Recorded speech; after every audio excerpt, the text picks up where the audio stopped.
The book of Genesis, chapter 16, verses 1 through 4. Now Sarai, Abram's wife, had borne him no children. But she had an Egyptian slave named Hagar, so she said to Abram, "The Lord has kept me from having children. Go, sleep with my slave. Perhaps I can build a family through her." Abram agreed to what Sarai said. So after Abram had been living in Canaan 10 years, Sarai his wife took her Egyptian slave Hagar and gave her to her husband to be his wife. He slept with Hagar, and she conceived.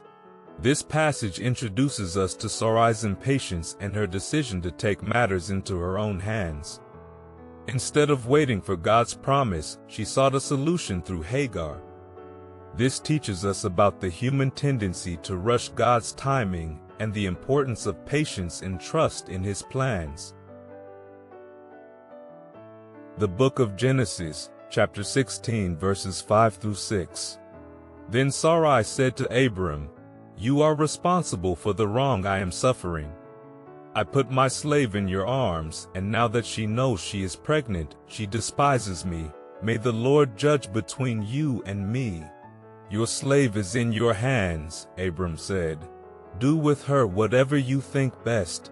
Then Sarai mistreated Hagar, so she fled from her. Here we see the consequences of Sarai's decision. Her actions led to strife and suffering, highlighting the complications that arise when we act outside of God's will. It reminds us to seek God's guidance in our decisions and to treat others with kindness and respect. The book of Genesis, chapter 16, verses 7 through 9. The angel of the Lord found Hagar near a spring in the desert. It was the spring that is beside the road to Shur. And he said, "Hagar, slave of Sarai, where have you come from, and where are you going?" "I'm running away from my mistress Sarai," she answered. Then the angel of the Lord told her, "Go back to your mistress and submit to her." In this passage, we witness God's intervention. The angel of the Lord meets Hagar in her distress, offering her guidance and hope. This teaches us that God sees our struggles and provides direction, even in our darkest moments. The book of Genesis, chapter 16, verses 10 through 12. The angel added, "I will increase your descendants so much that they will be too numerous to count."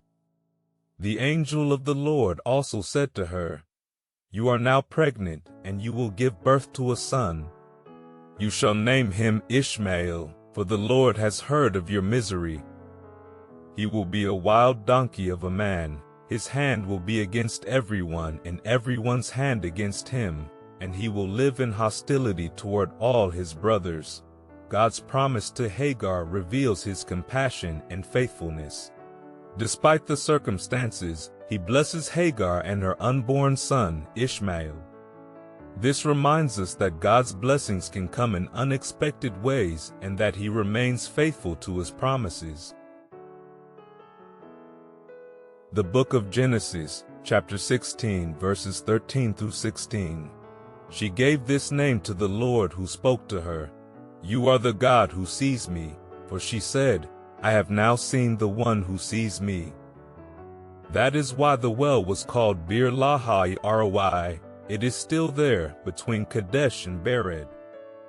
So Hagar bore Abram a son, and Abram gave the name Ishmael to the son she had born. Abram was 86 years old when Hagar bore him Ishmael. Hagar's encounter with God leads her to a profound realization of His presence and care. Naming the well Bir Lahai Roi, she acknowledges that God sees and hears us.